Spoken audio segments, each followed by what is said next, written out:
Hello, everybody, and thank you, and hope everybody gets their seats. My name is Dan Boxer. I am one of the co-founders of the Boxer Diversity Initiative. I get very tearful when I hear that, and I appreciate it, because it's because of you that we're doing reasonably well. Tonight's program, The Stories We Keep, Why Black History Matters, is the last program in our Building Bridges series that we've had this year. And it's really interesting for us, Lytton and I personally, because we know the people.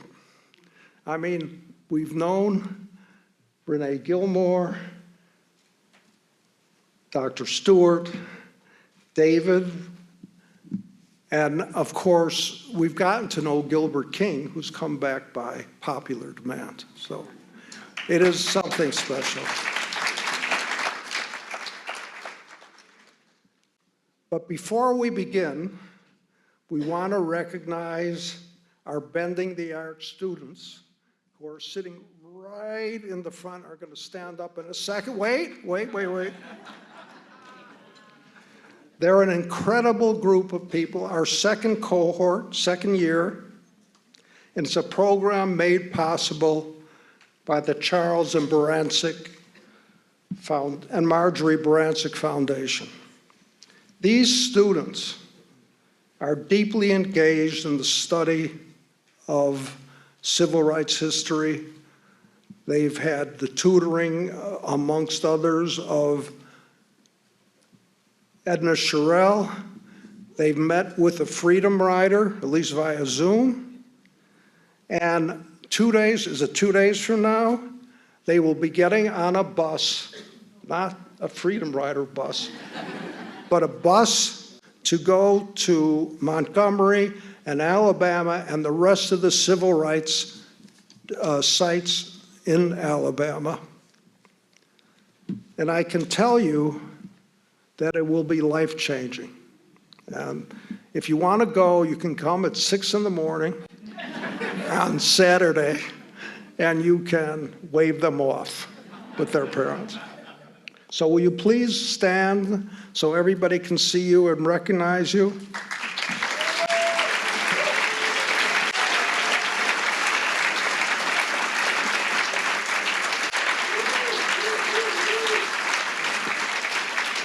They're great. And you were great on television the other night. Before I introduce Misha Kirby, I want a quick shout out to Debbie Trice. We actually have a mayor of Sarasota here tonight. Never happened before, I don't think, but whatever it is, it's great that you're here. We should acknowledge Nate, but he's going to be introduced later. So we could not do this without the Community Foundation of Sarasota. We have worked with them over 10 years, and they have supported us all the time, from when we were down here to we're a little bigger now. And that partnership has helped us grow. And it's my honor to introduce Misha Kirby, who is the Vice President of Strategy and Communication.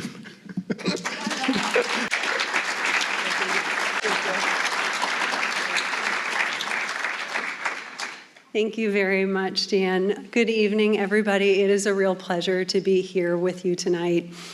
It's really exciting to be with the students just as they're on the precipice of what will surely be a life-changing trip and something that our whole community will benefit from all that you learn, both immediately and well into what you do with your lives. So I'm excited for you very, very much.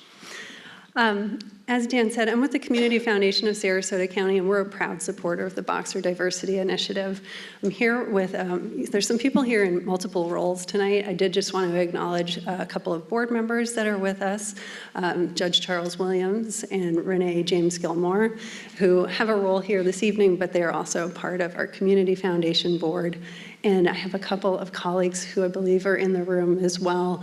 Kirsten Russell, our Vice President of Community Impact, and Rebecca Abrahamson, who's also on her team. And I think I see a former colleague in the midst as well out there. Thank you, Roxy. You know, when I was preparing for tonight's program, in addition to hearing Gilbert's words kind of running through, he's taking me through Bone Valley in my ears, listening to the audiobook there. But I also spent some time doing a little research around stories and why they're so important. And I came across the writings of Lonnie Birch. He's the head of the Smithsonian Institute, as I think many of you know, and he was the founding director of the National Museum of African American History and Culture in Washington, D.C. Wanted to get that right. So Mr. Bunch wrote, among many things, but he wrote, "You can tell a great deal about a country and a people by what they deem important enough to remember, what they put in their museums, and what they celebrate. Yet I would suggest that we learn even more about a country by what it chooses to forget, its mistakes, its disappointments, and its embarrassments." So in this article, Mr. Bunch was writing about why Black History Month continued to be important since its founding. But I think he was also arguing more broadly about the importance of the ongoing work of studying Black history, because there is so much to uncover and so much to share, because really we have an incomplete American history without having those stories be told. And so, you know, the Community Foundation, we think this is particularly important because we believe in stories and we believe in listening and bringing people together and knowing where people came from. And so we have a motto, and it's "Be the One," and it's more than a tagline. It is really, truly something that we believe, and every single person that we work with who wants to make a change in the community, we want to know their story, and we want to know what they hope for. And so to be a part of programs like this evening that put that practice into action is really, really special to us. So thank you for the work that you do to the Boxer Diversity Initiative and helping us really write not just our history, but our future of our community together with all of us here. So thank you very much, Dan. And I'm going to give you a plug that Giving Challenge is coming on April 15th and 16th, and you can support the Boxer Diversity Initiative as well.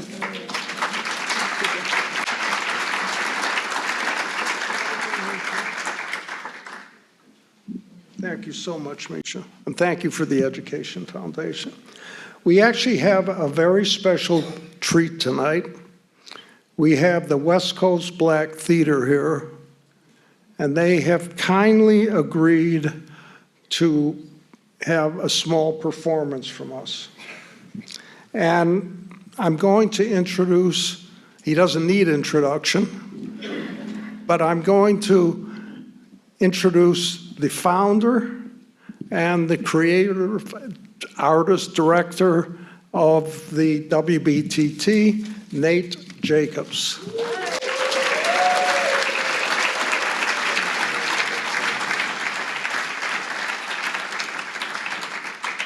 We're happy to be a part of the Boxer Initiative because it's important. You know, 26 years ago, I came to this city, and as a professional actor at the Oslo, I saw there should be more stories told in the cultural arts, and I realized that I would be the one to change that whole picture of the cultural landscape in theater. Because about this same initiative, if we don't tell our stories, no other culture, no other people is responsible to keep the history alive. So we have here a young man, Mr. Semi Waite. I was introduced to him by, actually she's here, Tamika Koski sent me an upside down video and she said, everything inside of me tells me you need to connect with this young man and work with this young man. And so I did. I called his mother, and he came in at 8 years old. And he just told me it's been a decade. He's 18 now. And we do the MLK, keeping that story alive every year at the Opera House downtown. And usually I would sing this song, A Change Is Gonna Come, Sam Cooke classic. And I think last year he texted me. He said, Mr. Jacobs, will you let me try out to sing A Change Is Gonna Come? I was like, you want to sing A Change Is Gonna Come? A Sam Cooke classic? A young man like this? And then I thought, how better than to pass that iconic history to a young African-American man who want to tell that story that Sam Cooke tried to encapsulate. He heard, what's that song? If I was a Sam, da-da-da-da-da-da. The answer, my friend, is blowing in the wind. The answer is blowing in the wind. And he said, why everybody else writing about what we going through in this country? I need to tell my story.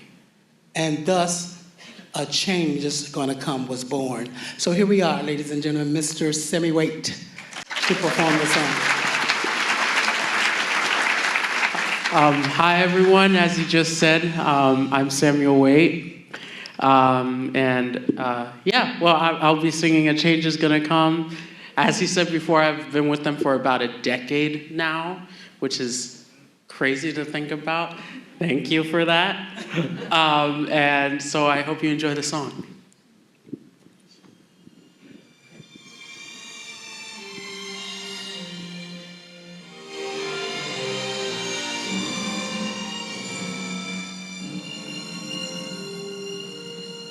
I was born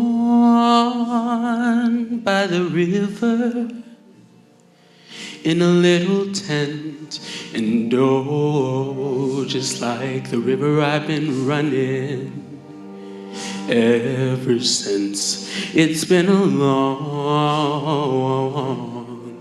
long time coming, but I know a change gon' come.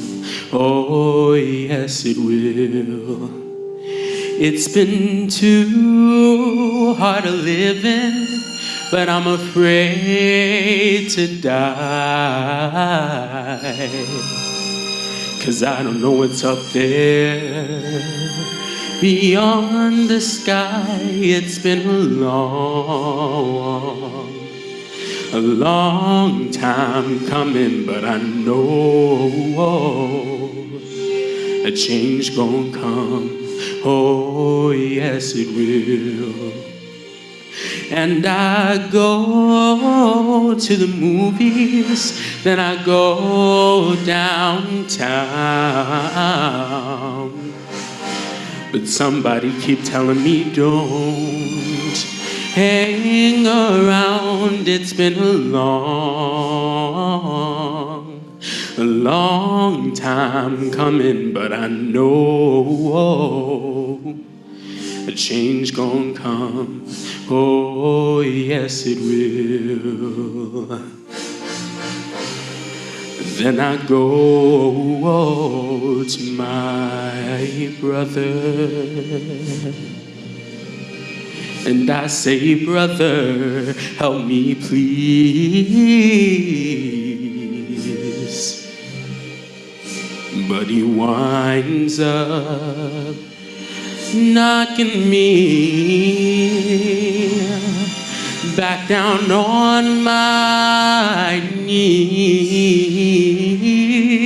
There's been times that I thought I couldn't last for long, but now I think I'm able to carry on. It's been a long time coming, but I know the change gonna come. Oh, yes, it will.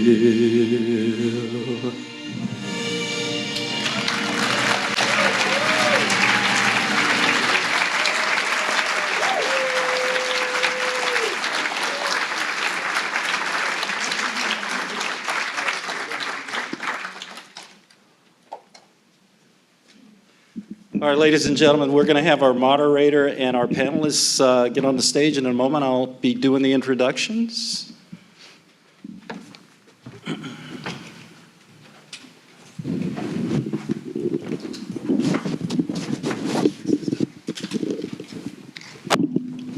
I got a warning about how to get yourself positioned in this chair, so be careful.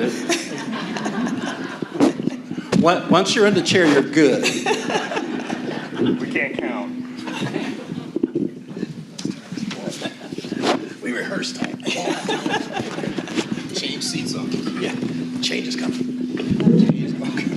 Okay, it looks like everybody is seated and secure. Again, I want to thank Nate Jacobs, and I want to thank West Coast Black Theater Troupe for volunteering to come down here and introduce us into this program. Thank you. So let's have another round of applause for them. So it's my pleasure to introduce this program, The Stories We Keep, Why Black History Matters. As was told, this is the third and final event for our Spring Building Bridges 2026 discussion series.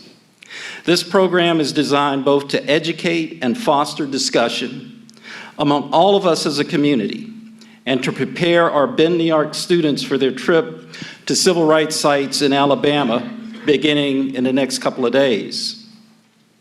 Carter G. Woodson, who was born to formerly enslaved parents, is celebrated as the father of Black history for pioneering the study and public recognition of African American history, including the launch of Negro History Week, which was the precursor of Black History Month. He is quoted as saying the following: "If a race has no history, if it has no worthwhile tradition, it becomes a negligible factor in the thought of the world, and it stands in danger of being exterminated." He also stated that those who have no record of what their ancestors have accomplished lose the inspiration which comes from the teaching of biography and history. Our discussion today will expand on those themes, but it is our hope that our conversation today will also spark and inspire all of us, especially the students, to discover and celebrate our shared American history, especially in light of attempts to discount that history of the many people, religions, and cultures that make up America. So at this time, I would like to introduce our moderator and our panelists, and I will begin with our moderator. Our moderator tonight is Renee James Gilmore. Renee Gilmore is the executive producer and host of Empowering Voices on ABC7. She has a long history in this community, and her family are longtime community activists. I considered her late father, Dr. Ed James, to be a mentor and role model, and someone who valued honesty and truth in public conversation. She is a proud graduate of Florida A&M University in Clark, Atlanta. She serves with me on the board of the Community Foundation of Sarasota County and on the Community Forums Committee at Florida Studio Theater. And Renee also is a member of the Boxer Diversity Initiative Advisory Board.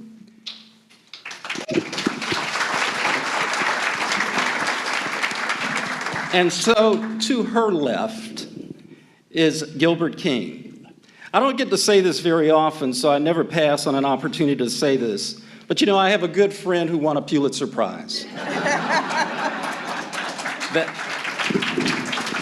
That friend is author, historian, and journalist Gilbert King.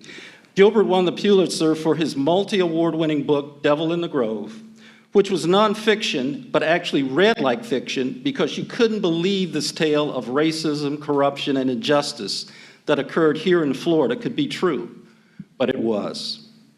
Gilbert has also championed a variety of causes related to social justice, and his latest book and podcast, Bone Valley, is another true story of injustice and redemption in the heart of Florida.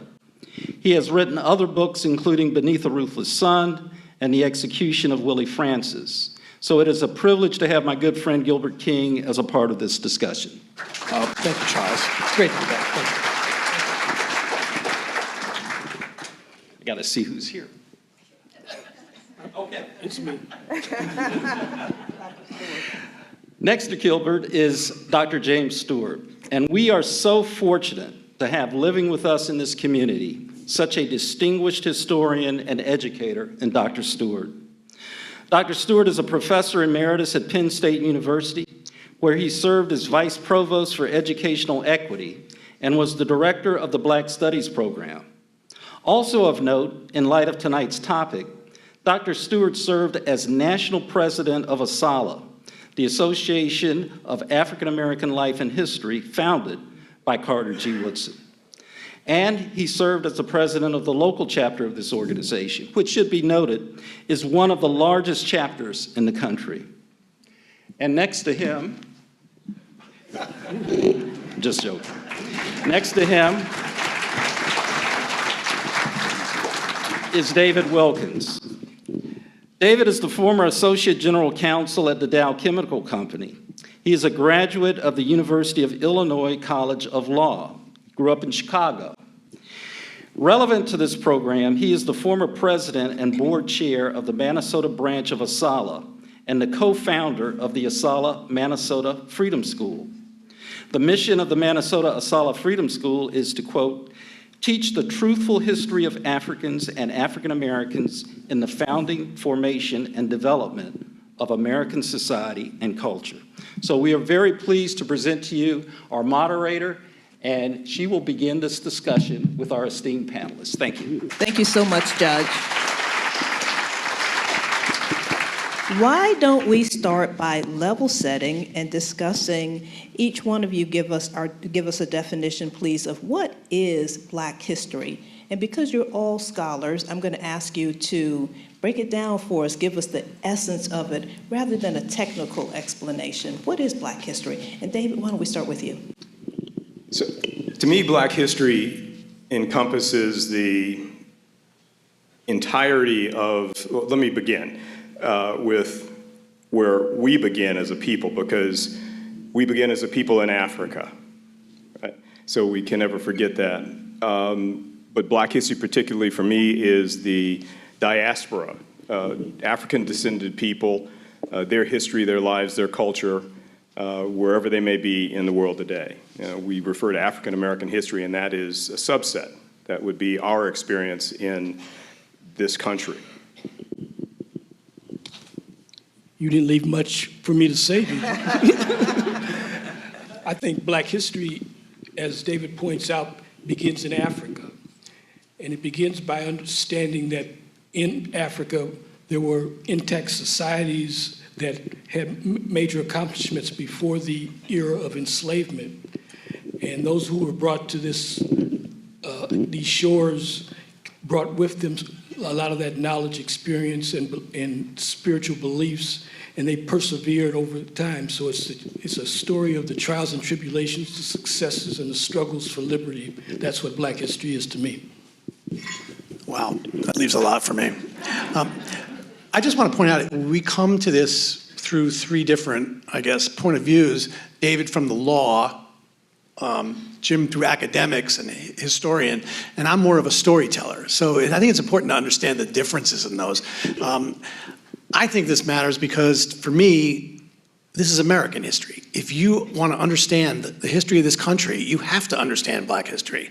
And I'll just say this: it's never been more important than right now, because there's legitimate efforts to erase Black history. You see it with, ships' names being changed because they are named after a Black man, or forts in the military.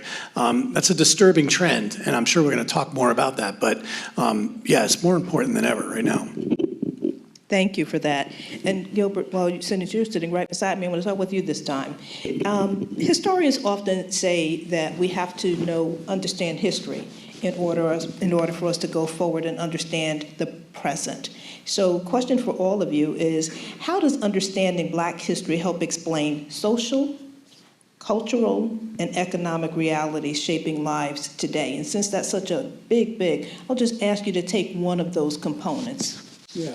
I'll go back to earlier. Before we came up here, we met with the students in a building right next door. And it was really inspiring to hear them and their passion for this and wanting to learn. And some of them complained that we're not being taught this in the textbooks, and that's why they were here, because they wanted to know more. And one of the students brought up the novel by George Orwell, 1984. And if you read that novel, you remember that a lot of it is about language and the twisting of language to fit narratives. And I'm seeing that right now. I'm sure many of you are too. I'll just remind you, an incident that happened, I think, about a year ago. There was a crash, air collision in Washington, D.C., where a military helicopter crashed into a jet. And one of the first things you heard from the administration, it was a woman pilot. It was a DEI pilot. That was the first reaction. There wasn't even an investigation yet. And that was the response. And you started to see things like Charlie Kirk made a comment saying, if I walk onto an airplane and I see that the pilot is Black, I get a little nervous because I wonder, is this a DEI hire? Is this a quota that we're trying to fill? It was shocking to me because earlier in the meeting with the students, David's wife, Lois, mentioned that her uncle was a Tuskegee Airman. This is a very famous group of pilots during World War II, about as heroic as they get. Books have been written about, movies have been written about. Do we not think that Black people can fly planes? I just remember, this is ridiculous. And you think about, are we going to call Jackie Robinson a DEI baseball player? So there's a battle going on about language, and it's being used as a slur to sort of just, that's DEI. And I just think these students really get it, because they want to resist that. They want to understand real Black history and real American history. And so I hope I even answered one of those topics, but that was on my mind. Shall we say, give him an amen on that? You got one. Dr. Stewart? Well, I have two different types of responses to that. The eminent scholar activist W.B. Du Bois once said that whenever the problems of the day confront you, while their solution lies in the present, their cause and their explanation lie in the past. So in order to be able to deal with the problems of today, we have to understand that's not names and faces of history, but the events, the forces that were shaping history and creating the social conditions that we have today. The second point is that in West African culture, there's one symbol called Sankofa. And the Sankofa bird has an egg in its mouth, and its neck is bent backwards. And the idea is that you go back to the past to recover the best, and you use that to frame the future. So the study of history is not just to deal with the contemporary issues, is to generate a future where all of us can live in a world where equality and equity are the norms.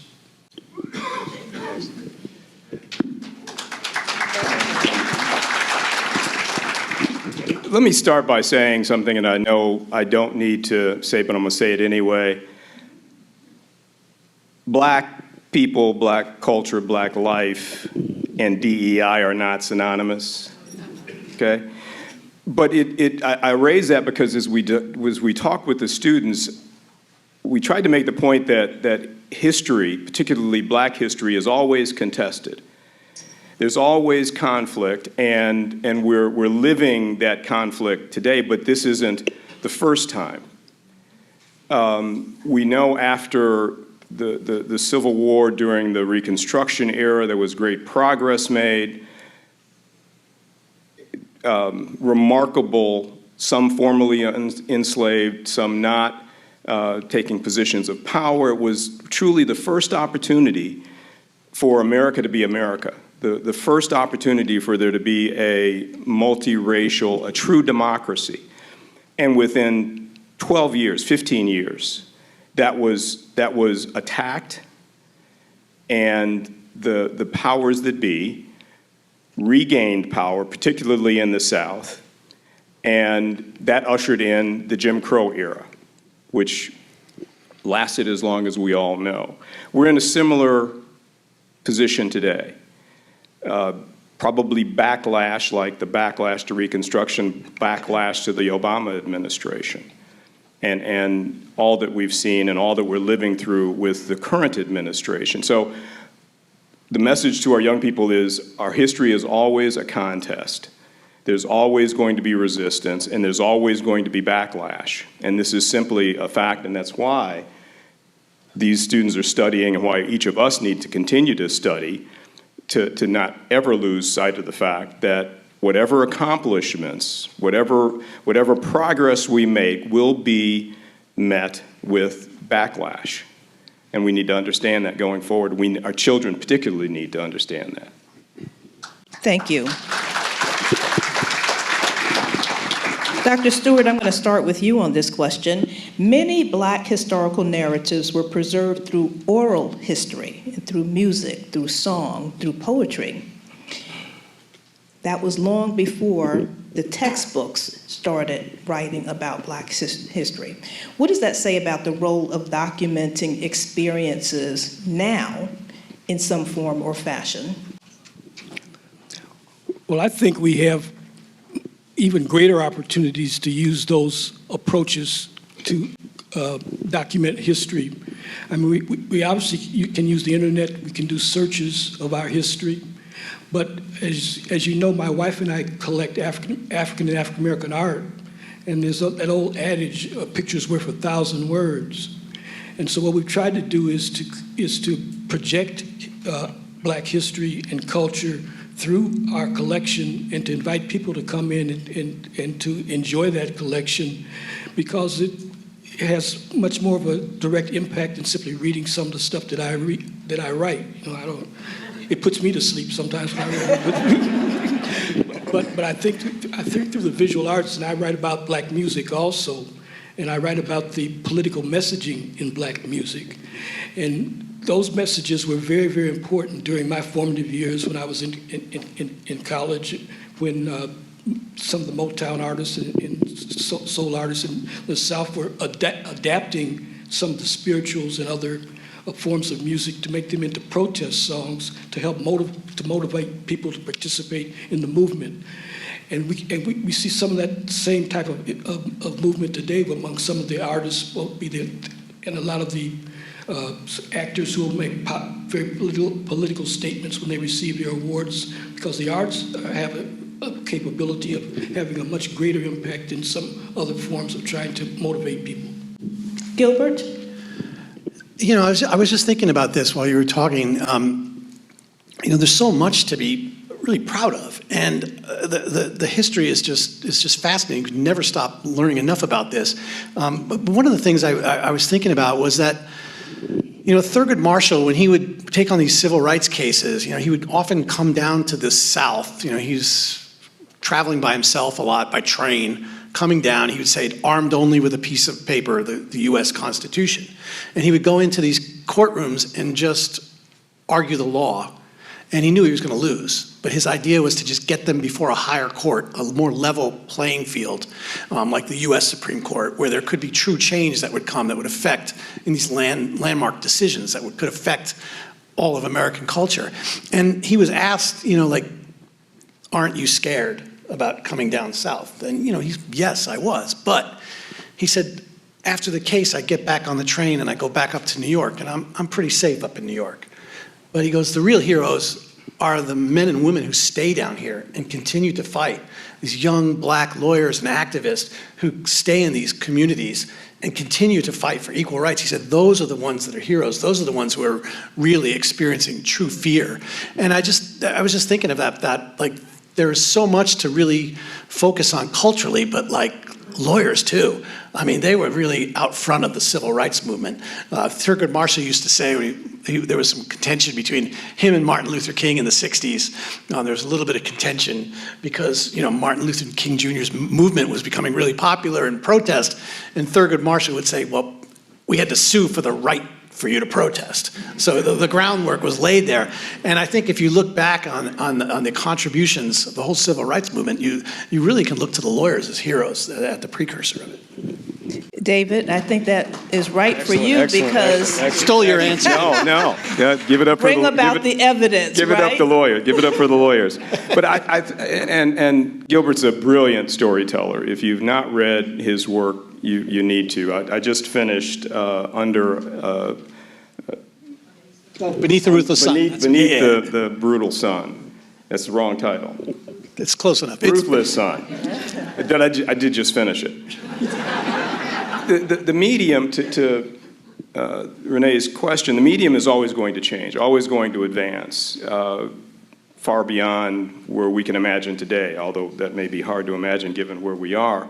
The story is the essence. And so we talk with the students about memory. There's a great new book, and this is always dangerous in the presence of two great authors. Young black scholar from Harvard published "I'll Make Me a World: 100-Year History Journey of the Black History Month," and he talks about memory, about black memory work.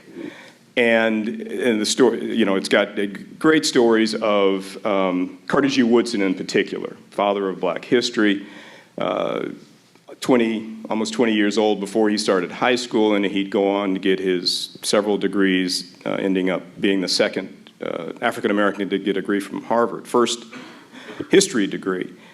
But the story of his life is as a young man in West Virginia, working on his family farm, helping to feed his family, his parents, both formerly enslaved people, being taught by his uncles in a one-room schoolhouse, reading and writing, and going on then to work in a coal mine.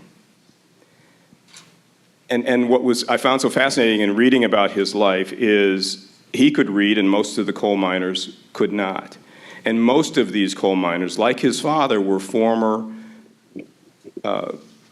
soldiers in the Union Army, so fought in the Civil War, like 200 or so thousand black men fought in the colored troops in the Civil War.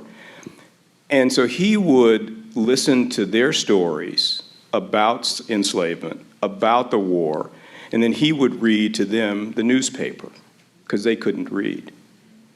So for everything we credit Carter G. Woodson, to me, that touches my heart. That's the kind of story. That tells me who this man was and tells me where he began. So I think the medium will always change, but these important memories.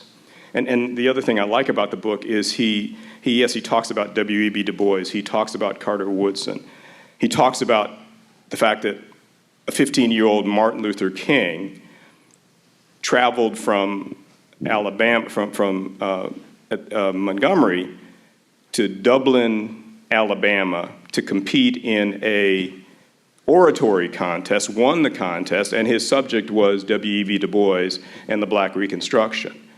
And he tells that story in a brilliant way, and he concludes that story by saying, on his way back home with his teacher, they're on a bus, headed back to Montgomery, and the bus fills up. There are more white folks on the bus than black. So the driver, of course, tells him that you have to stand. And young Martin does not want to get up, but his teacher says, yes, you are going to get up, because that's the law. And he said that was the angriest he had ever been in his life, and he continued to remember that story. So these are the stories that make black history, African-American history, so important, that have to be preserved, and they can be told in lots of different ways and will be. Okay, Gilbert, I'm going to start with you. I'm going to read a statement, and then I want us to talk about it a bit. So the statement reads, "The organized institution of slavery established the Black experience as a uniquely different story for descendants of the African diaspora." Is that somewhat true or somewhat false, and why? Pass. It's just really over my, out of my page. It's just hard, I'd like to hear what they have to say, and I'll try and think of something, but that's a really, as a non-historian, that's a hard one for me, but I want to hear what they have to say, and then maybe it'll spark something. Pass, yeah. We're going to let you pass. Well, I think the institution of chattel slavery in the United States was clearly unique in terms of the way in which it sort of terminated the humanity of the victims.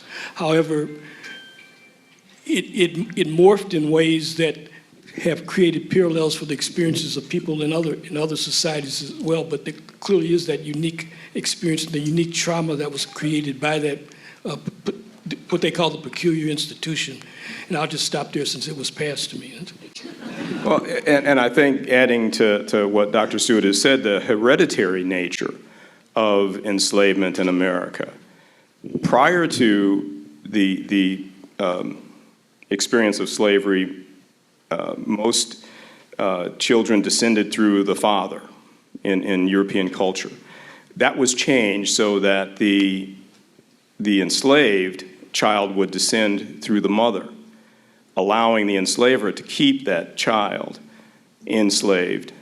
And so I think that was a dynamic that, while slavery everywhere is brutal and terrible, and certainly slavery in the Caribbean, in the Sugar Islands, and in Brazil may have been more horrendous, may have killed more people.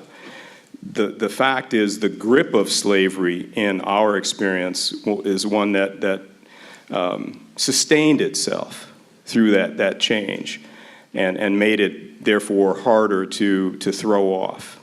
And we live with the vestige of that today, still in the minds of too many Americans. I thought of something. You know, just based on what David just said, you know, talking about basically, you know, slavery and the trauma of it. And I'll refer to Ta-Nehisi Coates, who said something along the lines of, slavery was like a knife in the back. And at the end of slavery, it was like pulling that knife out. Well, you're left with a bleeding patient. And there's work that needs to be done. And, you know, obviously Reconstruction started that path, but that fell apart very quickly. I'm sure these gentlemen can talk about that at length. But, you know, Reconstruction was this moment where you were rebuilding America with a different vision. And there was, you know, you started seeing black congressmen, black governors. It was like nothing before. And then, well, you know, like history goes in these cycles, 2 steps forward, 1 step back. I mean, you see it today, it's still going like that. You could argue about which steps are where, but, you know, the end of slavery, yes. Reconstruction, another step forward. And then the birth of the Ku Klux Klan and the resistance to Reconstruction and black empowerment. And there's just these cycles that keep happening throughout history, and I think we're still experiencing them today. Okay, thank you. So some Black history stories highlight triumph and innovation, while others reveal injustice and hardship.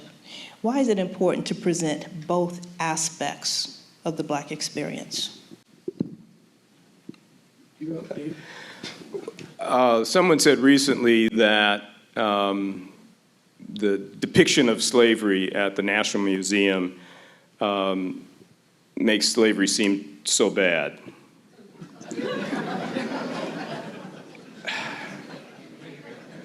It was hard for me to get that out. But I think, again, and I continue to speak to our youngsters here, truth is truth, and will always be in a given instance, and that people may try to change it, alter it. But if we are going to understand where we are today, how we find ourselves where we are today, we need to understand where we came from. We need to understand what happened. And if we lie about that past, what does that leave us today? Are we clear about who we are, why we are, where we're headed?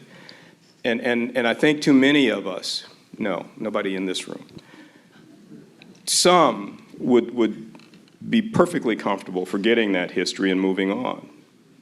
Tell you to get over it, as too many of us have heard too often. But it's simply telling the fulsome story of our history, whether it's Black history, it's American history, any history.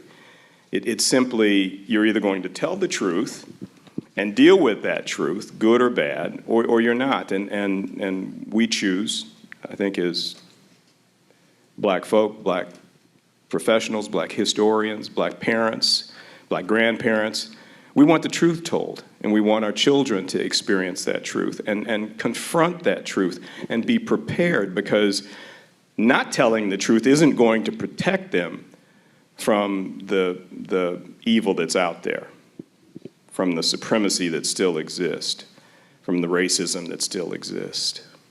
They need to know the truth. Dr. Stewart? I don't think that you learn a lot if all you do is celebrate your successes. I mean, for me at least, I learn from the problems that I encounter and trying to find strategies to overcome them to make sure that I don't repeat those. And I think that's why we focus a lot of attention on our history and focusing on some of the trials and tribulations that we've experienced, because we want to make sure that we don't experience those again in the future. So we want to put in place the types of social networks and institutions that will allow us to be able to weather the storms when they come, and they will come. We see that today.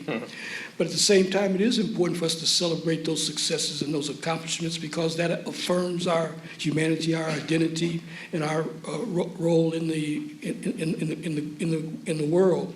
So finding that balance is always important, but you have to address both sides of the coin. Yeah, I think there's like, you're seeing now like some in classrooms and universities, like trying to mask this narrative and hold it down because it makes white people feel uncomfortable about the past. And, do they feel guilty about the sins of the past when you weren't there? Are you responsible for this? And I saw a British scholar recently talking about this, and he says it's not a legitimate thing for white people to feel guilt because we weren't there. We weren't responsible for this. And the interviewer said, well, aren't you proud that your ancestors or your people in England fought back the Nazis and beat Nazi Germany? Don't you feel pride in that? And he said, yeah, oh yes, I feel pride in that. And he said, you weren't there. So how can it not be legitimate? And the thing that this is really important, we're all adults. Feelings, the truth is not going to hurt you. You don't have to feel like responsible for slavery. Understand it. Just understand what happened in this country.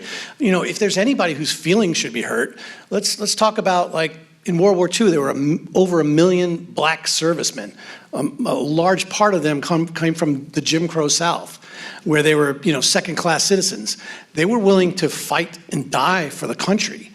They put all that aside to go out and fight and willing to sacrifice their lives, and knowing that they were coming back to second-class citizenship, where the countries they were fighting in, France and Germany, were the Black people were treated more equal over there. And so they would come back to the country they were defending and be forced back into that second-class citizenship. If they can put aside their feelings and fight in a war and risk their lives, I think the least we can do is just understand the history of this and just recognize, like, we're not responsible for slavery, just understand it, because ignoring it and brushing it under the carpet doesn't help anybody.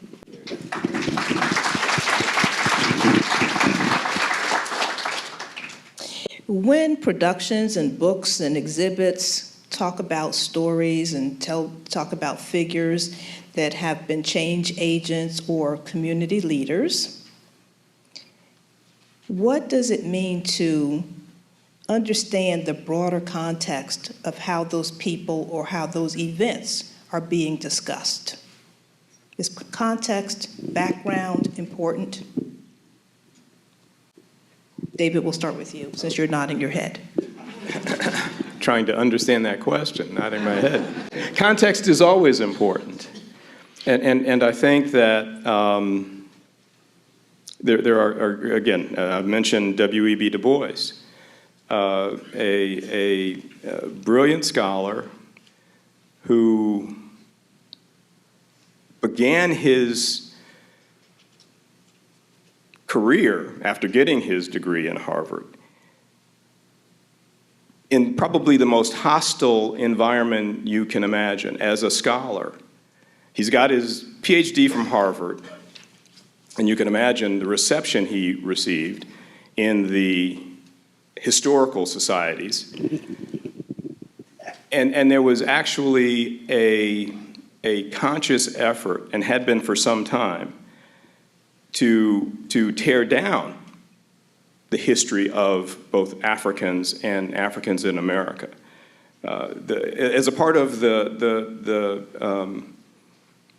profession, the Dunning School, they even named it after a very famous professor from Columbia, and he was the teacher of many other white historians over a period of time, where their criticism was of the Reconstruction era, and they went out of their way to tear down what had been accomplished in the Reconstruction era, to characterize all of the black office holders who held office in that 12, 15-year period of time as lazy and ignorant and corrupt,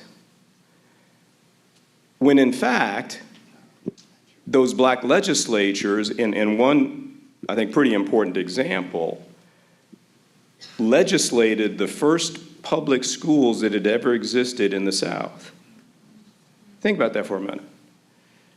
You may have been a slave, you're now sitting in the legislature, you may be educated, but you're now sitting in the legislature. So what are your priorities? And priorities for black folks, slave or free, had always been education. They understood that from the beginning. They understood that might be a way out of this quagmire called slavery and enslavement and white supremacy. But the academy at the time was all focused on tearing down that Reconstruction era because they had to continue to maintain the fallacy that black folks could not govern. They did not have the capability. And that's what W.E.B. Du Bois faced as he entered into this academy. So not only did he overcome that kind of racism, he went on to write what most scholars today believe is the preeminent work on the era, Black Reconstruction in America. Still published today, still being taught. So context is always important. Dr. Stewart? Let me take a little different tact. Gandhi once said, "There go my people, I must follow them because I am their leader." and the point of that is that movements are driven by everyday people. You may have a figurehead that sort of is the representative face of that particular movement, but example, if you look at the Montgomery bus boycott, it was the people that refused to get on the buses that drove the movement. It wasn't Martin Luther King preaching. And as a side note to that, it's the women that have driven many of the movements and have not gotten the credit for it.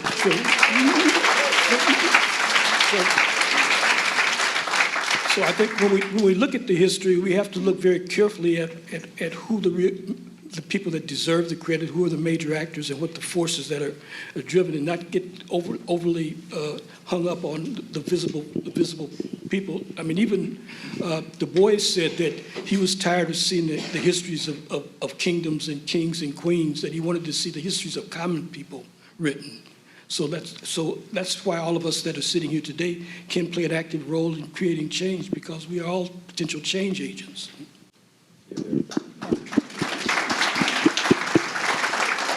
I'll try to bring it back to storytelling for a minute because I think it's important. You know, a lot of times when you look at these kind of stories in books, narrative, nonfiction, about cases, even movies. I'll give you an example, Mississippi Burning. Did anybody see that movie, Mississippi Burning? Okay, I really liked that movie. That taught me a lot. I learned a lot from that. But if you look at that movie, what you really see is some really trauma directed at a black community in the 1960s in Mississippi. And it's told from the point of view of, like, I hate to say this, but it's true. It's two white saviors, two FBI guys that come down and sort of solve it. And, you know, and that's one way to tell a story, and it's effective.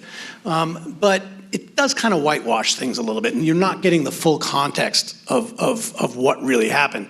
I know when I was working on Devil in the Grove, like, yes, it's a story about some, young men who falsely accused of one of the most, explosive accusations in the Jim Crow South, a black man sexually assaulting a white woman. That could set off lynchings. It could set off mass exoduses from towns like Rosewood, and so this history is there. But the real saviors in this story are the black lawyers, the black activists who came in and changed things. They took on this case, they brought it to national prominence, they got it taken to the US Supreme Court, overturned, and this is the kind of progress that was made. Not everything ends in victory and with a Hollywood type ending, that it's all happy ever after, because life is not happy ever after. But one of the things that I try to do when the stories I tell, because sometimes you don't have those, tremendously happy endings that you see at the end of the story. But the other way to make it really effective is to really anger people. Make them read something that just makes them feel it. And I think that's just as effective as a happy ending sometimes, where you realize there's much more work to be done. And these are like building blocks. What Charles Hamilton Houston was trying to do with the NAACP, building one case upon another and another until you take down segregation. And so this is the kind of efforts in the community. Jim just mentioned the Montgomery bus boycott. That was an economic plan. Rosa Parks worked for the NAACP. This was a boycott that went on for nearly a year. It really cost the city of Montgomery millions of dollars to keep up this back of the bus, front of the bus stuff. And so it was an organization. It wasn't just Rosa Parks standing up and saying, I refuse to go to the back of the bus. It was organized by really motivated black people in a community who stuck to their guns and organized carpools and were able to get the city to break down on this because it was hurting them economically with their buses. So that's important context that we don't often see in the stories that we read or hear or watch. Well, let's stay on storytelling. So we'll start with you on this one. Can you tell us about a personal story, a personal incident that ties you to this collective storytelling about Black history? I could tell a lot of these kind of stories. This is a really easy one for me, unlike the intellectual ones that they have to handle. But, I wrote Devil in the Grove. It came out in 2012. Didn't really get a lot of attention, didn't get a lot of reviews, and it was kind of a bomb, basically. But then a year later, it wins the Pulitzer Prize out of nowhere. And now all of a sudden, people start paying attention to this story.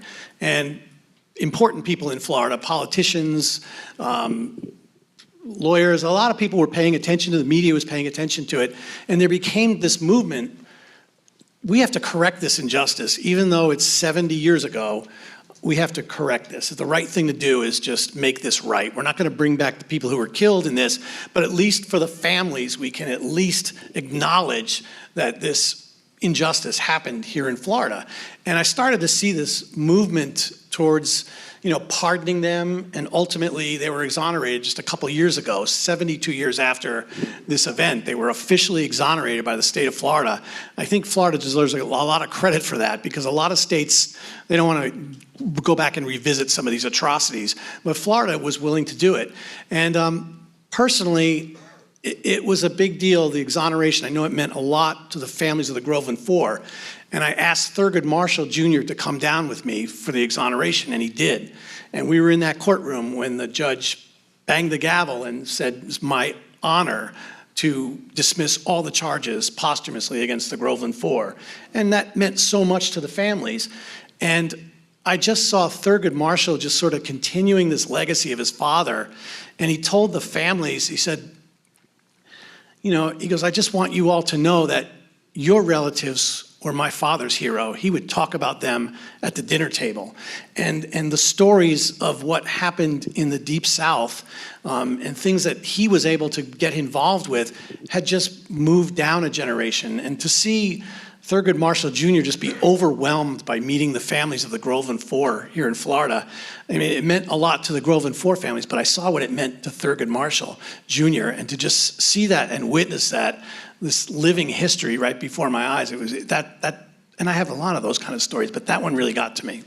And because there are some people who may not have read about, may not know anything about the Groveland Four, can you just give us a quick synopsis of what happened with those 4 young men? Yeah, I'll give you a quick synopsis. Nothing that, it's kind of like a To Kill a Mockingbird story. I think I would describe it that way, except this young white woman in Lake County, Florida, accuses these 4 black men of sexually assaulting her and abducting her. It was a story put in place by the men in her life, including her husband, who was domestically abusing Norma, and the prosecutor and the sheriff got together and said, oh, we know exactly who these men are. And he just picked people that he felt were undesirable in the community. A couple of them were men who wore their military uniforms after service, which was seen as kind of a provocative thing to do. It's kind of reminding the Jim Crow South that we were willing to fight and die for this country. We are servicemen, we are patriots.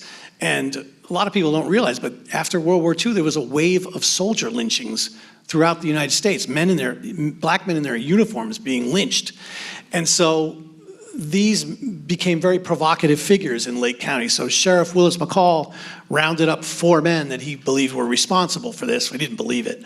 But what ended up happening was Thurgood Marshall came down, defended him, got the case overturned by the U.S. Supreme Court.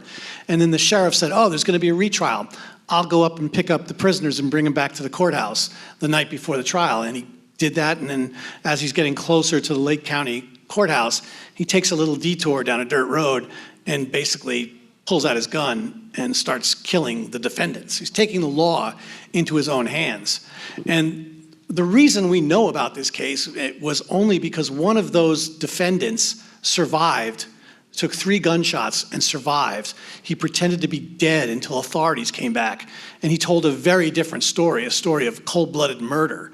If Walter Irvin had died on the side of the road like he should have, this story would have been swept up and the official narrative would be, oh, the men accused of rape just tried to escape and attacked our fine sheriff. And that would have been the official narrative. But by surviving, he created another narrative that was backed up forensically with physical evidence that supported it. And so it became this very big case that was, at the time, very famous, but people just forgot about it because they didn't see Florida, I think, as part of the Deep South, the civil rights belt. They didn't know what to think of Florida. It wasn't Louisiana, it wasn't Mississippi. At the time, Leroy Collins was involved. They didn't know what to think of him. He was kind of a progressive.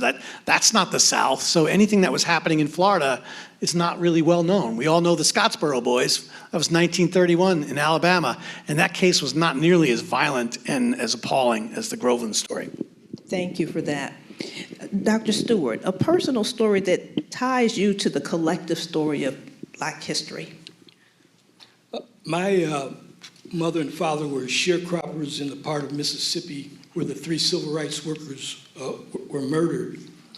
In the 1920s, my father never got beyond a 9th grade education in Mississippi, but he was a smart business person. So he started negotiating with the landowner, and I'll come back to the landowner in a minute, but he found out that he could get cheaper prices for the equipment and the seeds he needed to farm in Jackson, Mississippi. So he came back to the landowner and tried to negotiate with the landowner. The landowner told him that he had 24 hours to get out of town or he was going to be lynched. So in the middle of the night, he was married to my mother at the time, so in the middle of the night, he took a train, he wound up in East St. Louis, and then to Cleveland, and he stayed in Cleveland for 4 years to get himself settled before he called my mother to come up to live with him. Throughout my formative years, he was always reluctant to go to Mississippi for funerals and things like that, but he had never told me these stories, and I'm getting to the point why stories are important. I learned about this story 15 years after he died at a family reunion when one of my aunts, who at that time was 94, told me the story and talked about the fact that she had had a special relationship with my father and felt that he had left her and it sort of caused her trauma throughout her life. Now, this landowner, my great-great-grandfather was a white man on my father's side. The person that was the landowner was a blood relative of my father and me. So that type of interconnection and that sort of unbelievable type of circumstance really has motivated me to sort of learn more about my history and to try and figure out exactly what was going on. And one of the interesting things is that the white family, the last name is Anderson, can't find anything about them, and I think it's because they know something about this particular history and they don't want to be tied to it. But so that's my story. All right. Wow. David? So I grew up in the North, and this kind of stuff didn't happen up there. My parents and our family based in Greenville, Spartanburg, South Carolina, and my mom was carrying me when my dad and mom and two older brothers migrated to the North, to Chicago. And my dad had a 6th grade education. My mom had finished high school. But they were determined that their 4 sons were going to do well, or we would die trying. And I mean that seriously. I mean, my dad worked very, very hard, and we were very fortunate. He moved us out to part of northern suburbs in Chicago, had the best schools available, and so we had the benefit of that, and we all went to college, and we all did well.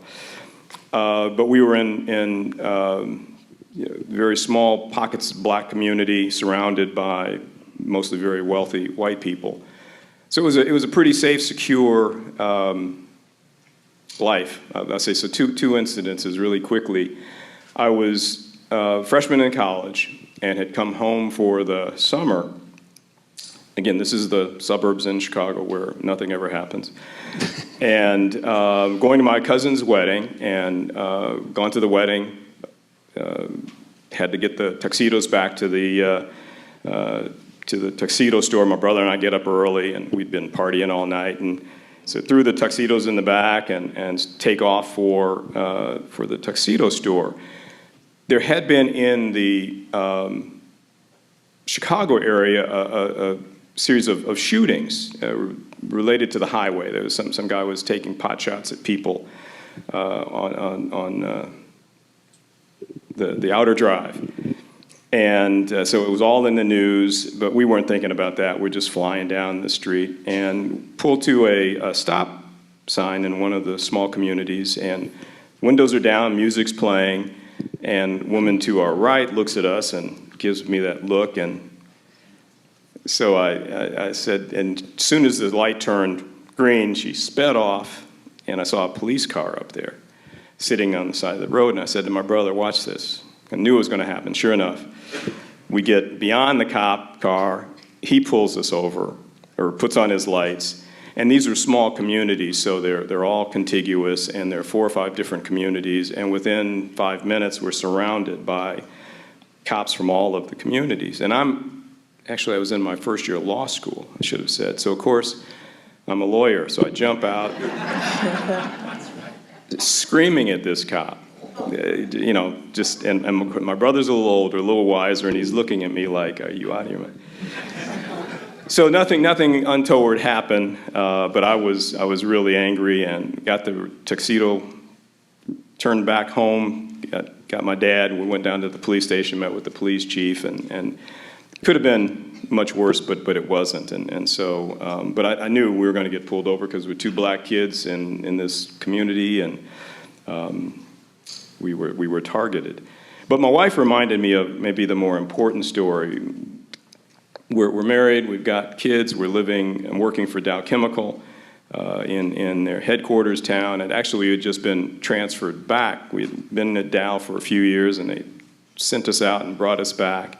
So we were coming back to town, and I was at a much higher position than I had been, and we were in a fairly nice home and kind of country club area of this small company town. And so it was pretty obvious that we were new, we were black, and we worked for Dow, like most of the people in town. And we had some folks doing work around the house, and of course my wife was supervising all of that because I'm off doing Dow stuff. And I get a phone call from her one morning. She says, "You need to get back here quickly." And I, not too far, get back home. And there was a noose hanging in our tree out front. And you know, you looked at this and I'm trying to rationalize that's not really a noose. That can't be a noose. It was a noose, and it made the newspapers, Detroit and all the area. And the state's attorney was our neighbor, our good friend, and got the FBI, and they did an investigation. And he concluded it wasn't really a noose, and there was no cause for further investigation.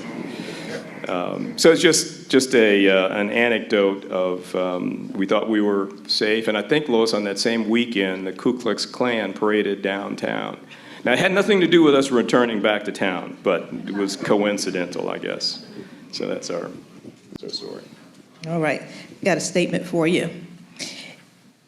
The worldview of the teller of history matters. Somewhat true or somewhat false? Does it matter who's telling the story, the worldview of the person telling the story? David, you're a lawyer. Well, yes, I'd have to say yes, it matters. The story can be told by, I'll give you a great example, one of the best storytellers I know, sitting to your left, right?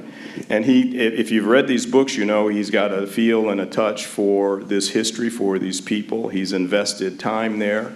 He's listened, he's learned, and he's telling us what he's learned. He would be what my friend Jarvis here, a memory worker, black memory worker. So yeah, it does depend upon the storyteller. Their race or their sex has nothing to do with whether they're telling the whole truth and nothing but the truth. Thank you. Yeah. Dr. Stewart, does it matter who's telling the story, the worldview? Well, I think it matters in a couple of ways. I think people who have experienced what they're talking about directly can tell the story in one way and it impacts a certain group of people, but someone who has had a different experience and who studies the experience of others and tells that story can reach a different type of audience. And I think we need both of those type of people telling the stories that we're trying to impart about the experiences of people of African descent. Yeah, I'll just add, this is a personal thing, but also answers your question, I think. I just recall this while they were talking.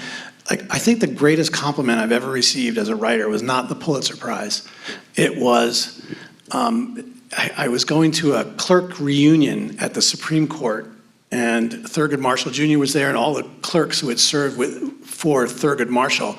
And Thurgood Marshall Jr. said, "There's somebody I want you to meet. He's a guard here at the Supreme Court, and he was also one of my dad's pallbearers when my father passed away in 1994. And he read your book, he's a big fan of your book, and I want you to meet him." And so he walked me up the Supreme Court steps and walked over, and there's an elderly black man standing there, and Thurgood Marshall introduced him, and he just looked at me, he was staring at me, and he just said, "Sorry, I thought you were black." But I'm like, my picture is on the back cover, you know. But that I'll never forget that, because that he was acknowledging the fact of listening and just, going into this with a full heart. And I just remembered another story that sort of encapsulates that. I was in Miami one time. I was eating a late dinner at the hotel bar, by myself, and there was an elderly black man sitting next to me, and we got to talking. And I told him what I did, and he said he grew up in this section of Miami, I think it was Overtown, which is the black section of Miami. And he was talking about that, and I said, "Can you just tell me about that? Like, what was it like growing up, segregated community?" And he said, "I really miss it." I was like, "What do you mean by that?" And he said, "Well, I had black teachers who cared about me, these black women teachers, they cared about me. They were invested in the community. We'd have movie stars, athletes come by and frequent our businesses and spend time in our community." And he was looking back fondly to that experience, and I think it's a legitimate memory from him. And if you look at like Brown versus Board and the desegregation of the public schools, one of the things that comes up as a criticism of that is that it was the right thing to do legally for America, but maybe it was carried out wrong. And one of these scholars said the best thing to do would have been integrate black teachers into the schools first. Because what happened was they just fired all these teachers in the black schools and moved these young black students into these white public schools. And a lot of times the white teachers didn't want anything to do with these kids. You'd hear that constantly. They were afraid to touch the same paper, and so that was the learning experience. And like, what if that had been done differently? They started with the teachers, and you bring quality teachers into the schools and then bring the students. So it's just that context of thinking about things differently, what could have maybe been done differently. Okay, I've got one last question for each of you. And I'm going to start with you, Gilbert, since we're talking really about storytelling. The Indiana Jones series made the concept of lost society a big thing, and we talked about lost society. What's lost society, and what can we learn from the concept of lost society as we look at what we're experiencing now? Could you start with Jim on this one? We can start with Jim, exactly. He's a scholar. I gotta think about Let's this. start with you, Dr. Stewart. I think the lost society is the sense of togetherness that was associated with tight neighborhoods where people looked after each other. When I was growing up, I was always sort of a nerd, although I was a good athlete, but I was still a nerd. And the boys in the neighborhood, the tough guys, they said, "You'll never have to fight because we got your back." He said, "You'll get out of here, we're not going anywhere." And they were right, that most of them never got out of that neighborhood. Most of them died early, but they made sure that I got out. And it was I had neighbors who helped me get my first job. I was a paper boy and developed friendships with my customers. They helped me get summer jobs when I went to college and things. So it's that type of connectedness I think that we've lost as we move to more social media as a way of interacting. Thank you. David? I guess when I think of Raiders of the Lost Ark, I think less of the finding the lost society and our opportunity. I think more of our opportunity to create the society we want. I think we have in these young people and all of our young people the opportunity to confront the truth, confront history, confront whatever they learn, and make those decisions for themselves to build a better world. So I'd vote for that better society and not worry about what's lost. All right. Gilbert, you have Yeah, the last now I word. got a better answer. Just need a little bit of starter. I would go back to the communities and what they meant, like the churches that were just such a vital form of communication and neighborhoods rallying together and things that were done in the churches. I think another thing I really miss as somebody who goes back and reads a lot of history and tries to tell you stories, the black newspapers were phenomenal. I mean, if you look at like lynching stories that were covered in like the white press, I'll say the Washington Post, they're relegated to, page 38. And the way they're described is kind of this both sides journalism, like, first of all, there's no humanity involved. They name a man, a Negro was killed in Mississippi, his body was burned with a blowtorch. But he was carrying pictures of a white girl in his wallet. So that's both sides. I mean, Ida B. Wells was instrumental in investigating lynchings. And, she didn't do both sides of lynchings. Like, there was no both sides. It was wrong, and that's how she covered it. And yes, she was biased. She was against lynching. And so what is the problem here? But the way the black press covered these things the way they would be covered now, human atrocities. The headlines were this big, man lynched in Louisiana, instead of page 38 with this, but he did have that picture. He did whistle at a white girl, so there's two sides to this story. They covered it like an atrocity, and that to me was real journalism, and I think we're missing that part of the society. I've learned so much from the black press in the 1930s and 40s. They were doing real journalism when the white press was not. All right, thank you. I know we have gone a bit over time, but I got all caught up. Thank you.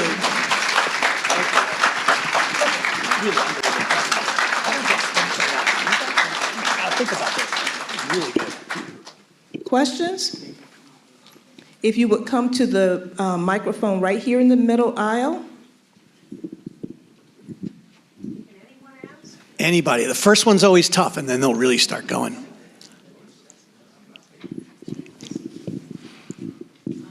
Yes, all three gentlemen. The bill for reparations now is 37 or 35 plus years. How do you feel? Do you feel that this must happen before we can go forward? Because I do.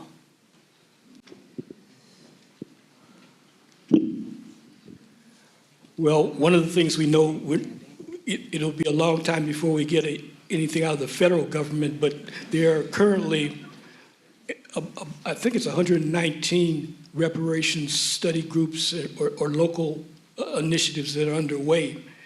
And I think that they'll at least be a start in terms of trying to capture some of the losses that the communities have faced over the decades. And I know California, of course, has a statewide initiative. And I'm hopeful that at least at the local and state levels that we'll see some movement finally. But you're absolutely right in terms of how long, too long, to paraphrase Jesse Jackson.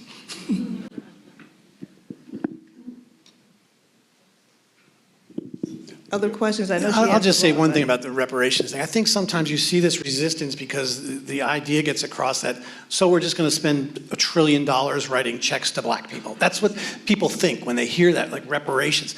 Like, it doesn't have to look like that. I mean, there's programs that can be devised that are a little more imaginative. I mean, you have the redlining that took place in the cities where, or the GI bills that, white people could get GI Bills and fund a mortgage and then use that wealth to educate their children. Black people didn't have that after World War II. And so is there something that we can do to devise a program that sort of helps out? I think we can do something like that. It doesn't have to be this idea of like just writing off checks with no accountability. Like, use some imagination. David, did you have a response? I don't ever see America paying reparations. General Sherman gave land after the war to certain freedmen in his area of operation. He met with a group of ministers wanting to find out what will the freedmen need, and they said, we need two things. We need land, and we need to be left alone. Lincoln was killed, Johnson took over, and any benefit, anything good that Sherman had done was reversed. And we've never done anything close to that, and we have lots of work to do. I don't want to put our energy and time. I want us to build our community, our children, help them to compete in an increasingly hostile environment. Other questions? Okay, no questions? Oh, I'm sorry. If you would please come to the mic.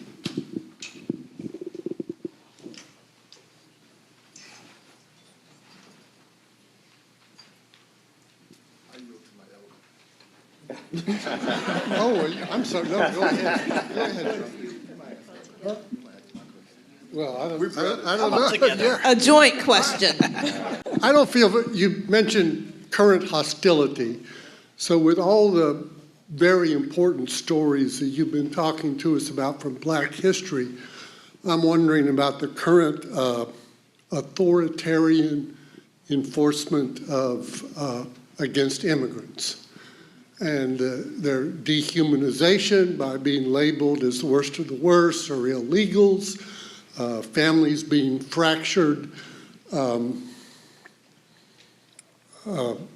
whole parts of our population and underclass being traumatized.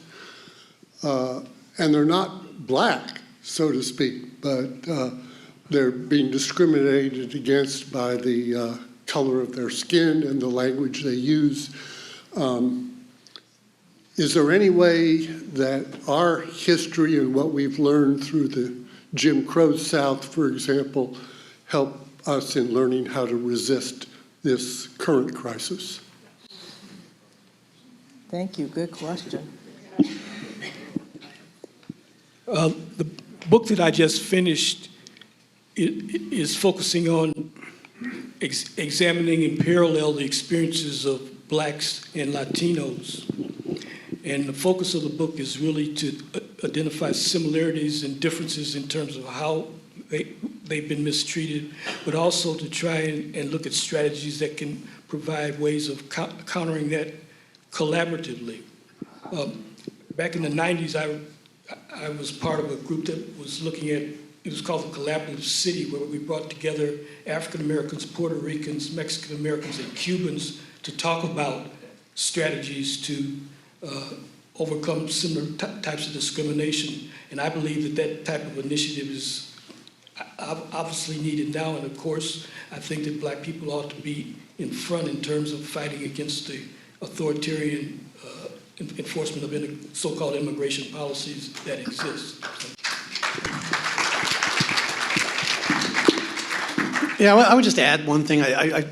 Being in New York, I am around a lot of people who are, resist. They just can't believe what they're seeing in this country, and never thought they'd see the day where, possibly a dictatorship. I don't know how you want to phrase it, authoritarianism. They have a hard time envisioning this, and it hurts them to see a country like this. And I just think, there's a great lesson here. Look to Black people who have experienced life in America, and through patience and persistence and continuing to fight, they're the model that we should be. They didn't leave and just say, I'm going to my summer house in New Zealand, right? They stayed and fought for things that they believed in, and that's where you can look toward Black people and their role in history and find some kind of inspiration there. David? Question? Thank you, gentlemen. I guess I'm coming from another perspective, a more theological perspective. You mentioned it earlier about the church. The church is the foundation of our community and our culture. How do we look at re-educating, if you will, dealing with the embedded theology that has been perpetrated by Eurocentric theological views, and particularly Western? As a pastor who has retired after 39 years, Black liberation, public theologian, how do we re-educate our communities and the nation at large that some of the rhetoric that we hear today, and some of you may know where I'm going, I'm not going to go there. How do we really expose the false teachings, and how do we implement the teachings of faith, not just a particular faith tradition, but the faith as a whole, as a people, as a culture? How do we historically let the foundation be known that a lot of what we have learned, a lot of what we have thought is true religion is really a false teaching based upon Eurocentric theological views? Okay, which one of our panelists would you like to? Somebody want to step up to that one? I think it begins with the church itself, because there are churches in our community, and I think across the country, who are doing this kind of work, who are confronting and speaking the truth, and probably spend more time in the Christian context preaching the red letters as opposed to anything else. But if the church is going to play a role, then the church leadership has to stand up and declare what's right and what's wrong. And I don't see them doing that. There are exceptions. I happen to attend a couple of good churches where we're pretty, I think, on solid ground in that regard. But it's got to happen with the leadership of the church. Dr. Stewart? Well, I agree with what David said, that I have not seen enough public statements from black ministers who come out of the theological tradition that you described, stepping up and calling for their congregations and for the societies as a whole to live up to the ideals that presumably they support. I think ministers are in a unique position because you do have an audience that is relatively stable and is impacted by your voice. I mean, nobody listens to me other than the 12 people that might read something that I wrote, but I think ministers seriously can have a much broader impact than they currently have, and I'd be happy to work with you to try to do that. Gilbert?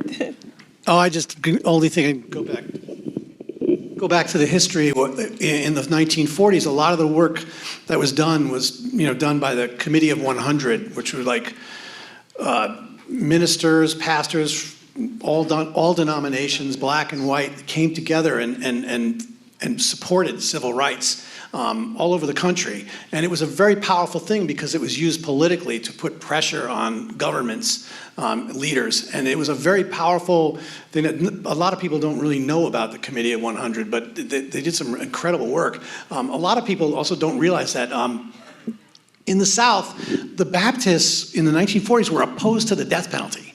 And so they would go and circulate these petitions against the death. Well, the death penalty was mostly used against black people in the Jim Crow South. And so it was these white Baptists who had this, they were signing petitions, and they were absolutely opposed to capital punishment.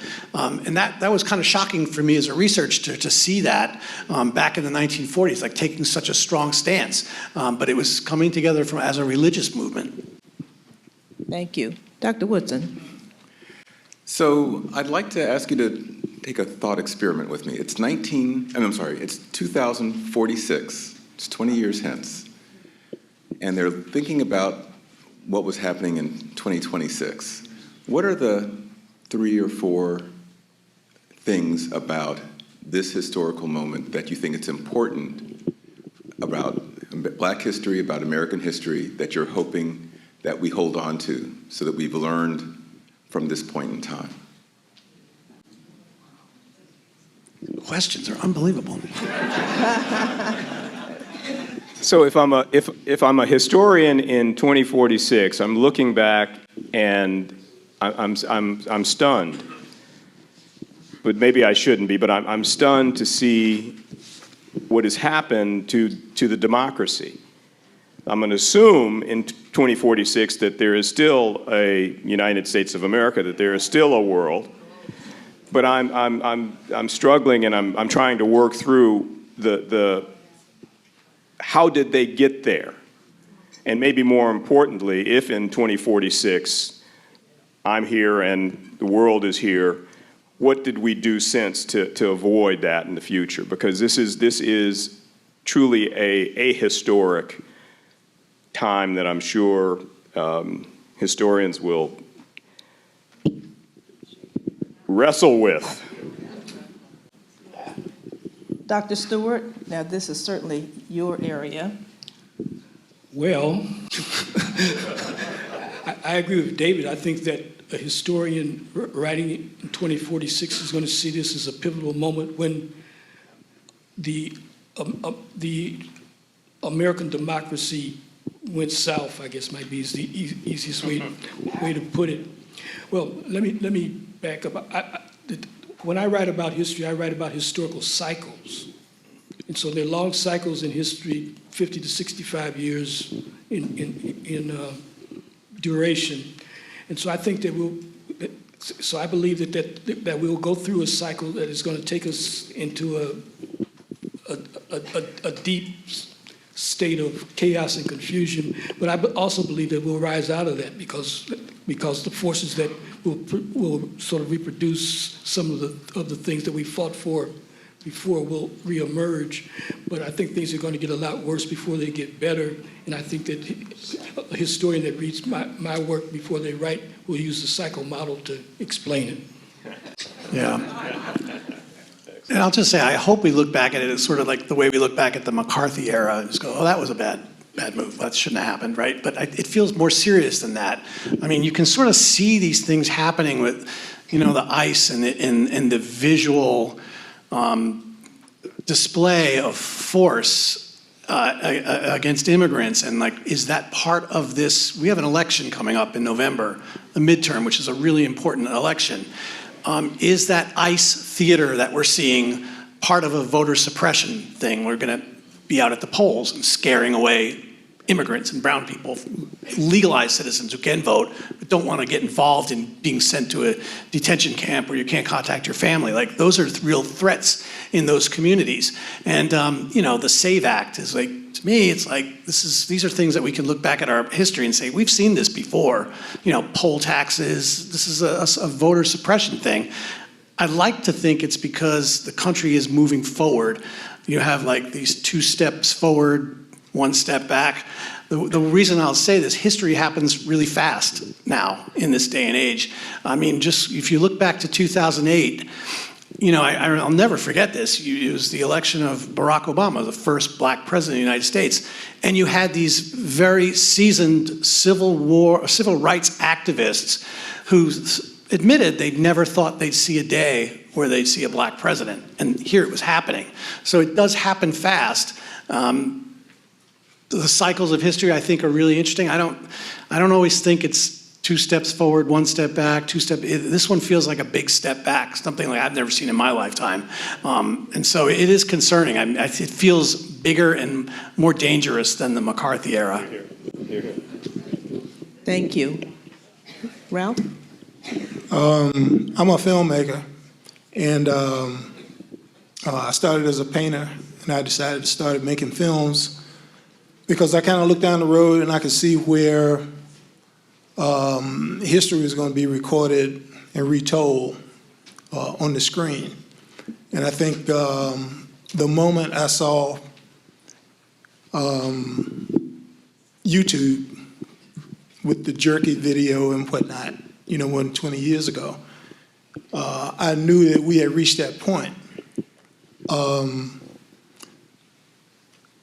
I'd like to know how much you think things have changed in this country. I don't think they've changed very much. My best friend for 20 years, so a white guy, we've been tennis partners. And when Barack was elected, we were both elated, but he thought that so many things in the country had changed and would change. And I told him that I don't think much is going to change at all. And he was surprised that I would have that view, but my understanding of the country is different from his understanding of the country. Like, for instance, one of the first questions was, you know, when was America had the opportunity to, you know, be America? Well, I don't think it was Reconstruction. I think it was in the writing of the Constitution. Let me ask you if you would just But- ask the question. Right, and the question is, what specific things do you think need to change about the country in order for the things that are happening, the very negative things that are happening, to turn and there be a more positive outcome for America at this point? Thank you. David, we'll start with you. So we need to take control of both houses of Congress, impeach the current president, and be sure that the message of your vote is important going into the next national election. Dr. Stewart? My academic background is as an economist, so I think that we need to reorient the global economic system from one that pays less attention to maximizing profits for the few and focuses more on providing at least a minimal level of subsistence for everyone. Thank you. Oh, I got to come up with a solution for this one. This is really complex. You know, well, their points were excellent. I'll add one other thing because I agree with what they said. But I think education is really important. And I think that the more, and these students really have an opportunity to really understand the past. You might not be getting it in the textbooks that you see, and it may be not being taught because it's incendiary, and teachers feel endangered if they start talking about this. But commit to the truth. You can do it on your own, you can read on your own, and you can figure things out. And the more people we have like you who are doing these things and learning for yourself and being proximate, like Brian Stevens says, you got to be proximate to understand this. You're going to Montgomery. You're going to feel it and live it and pass it on, whether it's from storytelling or just sharing your trip with your fellow students. All this stuff makes a difference. And so education, I think, is the answer. All right. Perfect intro to one of our students here. Hi. So at least from my perspective, I see this pretty much all the time. People typically only fight or speak out for when it directly concerns them. How would you tell students how to not do that?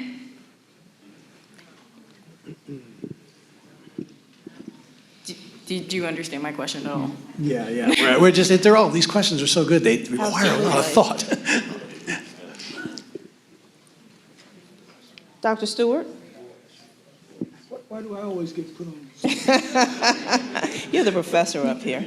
Well, I think the key is really having the opportunity to interact with people from different backgrounds on a regular basis and develop strong connections that enables you to sort of see through somebody else's eyes, and that's the way in which you can build alliances.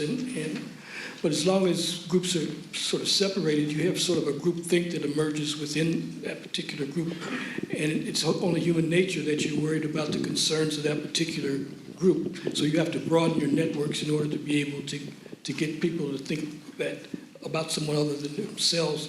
When I was Vice Provost for Educational Equity, I was in charge of women's equity, I was in charge of LGBTQ issues, I was in charge of blacks and Latinos. So I had to learn how to sort of bridge those gaps and to develop enough credibility with them to be able to actually move everyone forward together. So that's my own personal experience. David?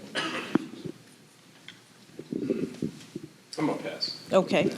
Gilbert? You know, I'll just say this. I just think we're all Americans, and it's a patriotic thing to care about your fellow Americans and to let it polarize you and stop fighting for American values. I just can't imagine it. It's worth the fight for all of us to look out for each other. And that sounds like something that, a writer shouldn't really say out loud, but it's corny a little bit, but I believe it and I mean it. I just think reading brings empathy and brings understanding. And sometimes that's the best you can do is educate yourself and then pass it on and influence the people around you.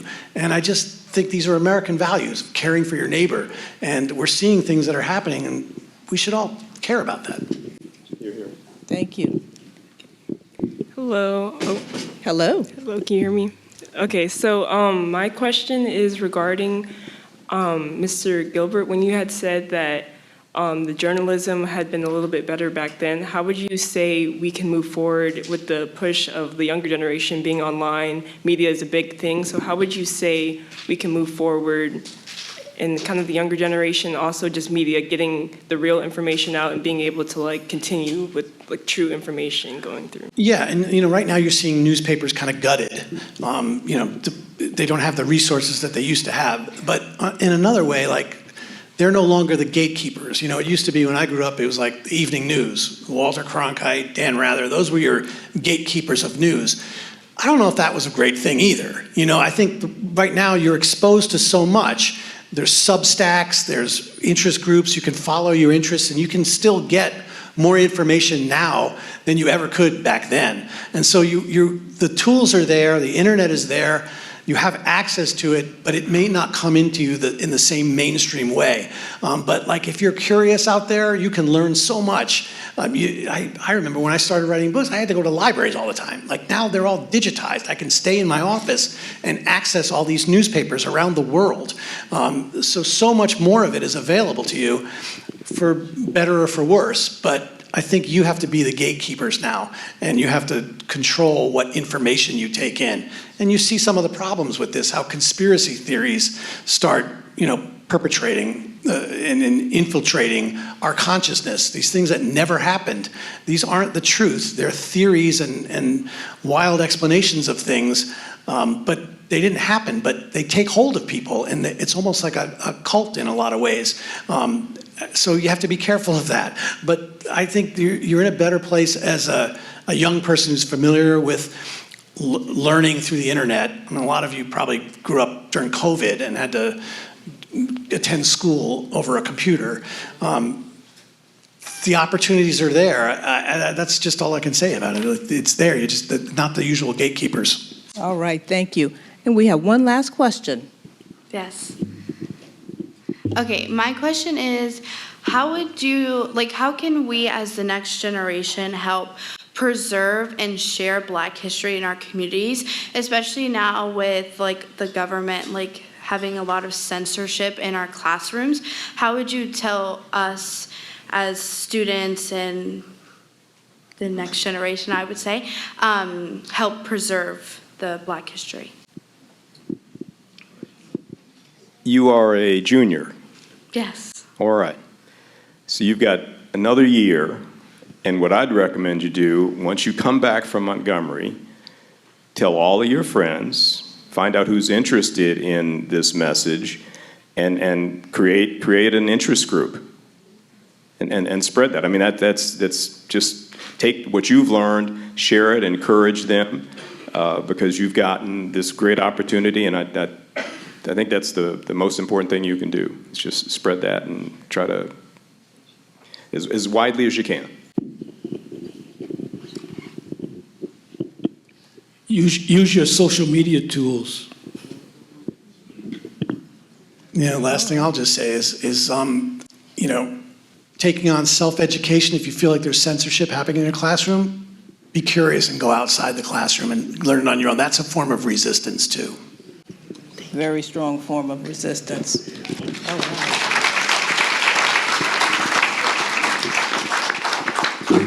I'd like to end this part with the questions that were just asked about. There's so much, a wealth of information. Our generation, we read more, we watched more, but this generation is more tech savvy. They don't stay there long. Everybody has a cell phone.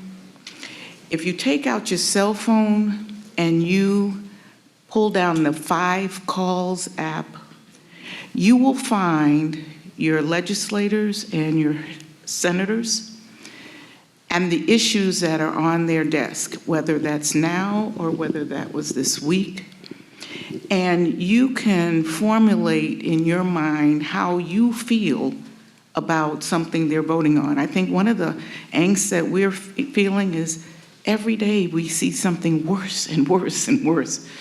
But this app also allows you to contact them, either text them, write to them, call them, and that tally goes into support of something they're doing.